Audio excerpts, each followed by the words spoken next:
Music by Priyanshu Singh. तेरा के तिलक या 20 के बारात बा हमरा के छोड़ी पिया साथ जात बा।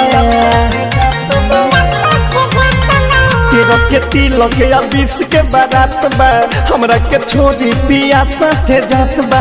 खाके बुकिरिया छोड़ल सो फिकिरिया ये सोचिया बतावे रोई। ए बियास शुरू कर तनी हो वाला गाना सुनाओ तो। कौन है? तोरा बिना दुनिया डीजे वीरान लागे गोरी रे। पूजा पूजा ने बोलना है। वह छोड़ी ने तोरा धोखा दिल को।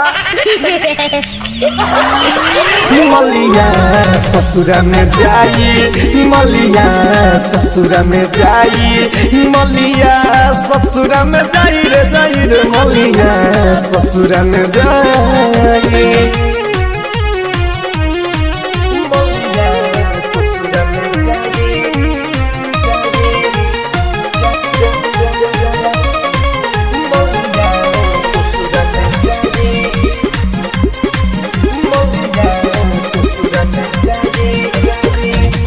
शादी के कड़क देहलस चल गइल छोड़ के ऊ चुमन लेलस। वह छोड़ी ने तोरा धोखा दिल को। रे दोस्तरा काल्हे ऊ शादी के कड़क देहलस चल गइल छोड़ के ऊ चुमन लेलस। कैसे भरोसा अब लइकी पकड़ी सब होलिया रह जाई। Roll camera action. हमेरा प्यार के बदला में बोल का दिल बारू तुझे दिल विकास। इतना डीजे नहीं बोलना है, गाना खराब हो रहा है। मलिया ससुरा में जाई मलिया ससुरा में जाई मलिया ससुरा में जाई रे मलिया ससुरा में जाई।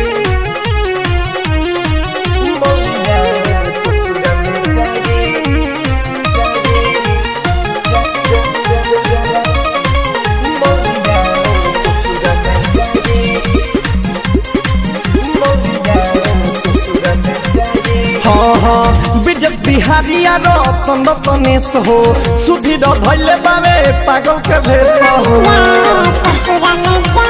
सुन न प्रियंशु सिंह सुन रतन रत्नेश हो किशन धैले बावे पगला के भेष हो।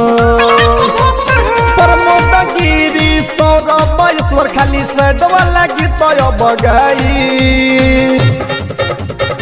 तोरा बिना दुनिया बिलार ना सियार ना इयो ना अनार ना। ए माँ शक्ति देना माँ शक्ति देना माँ।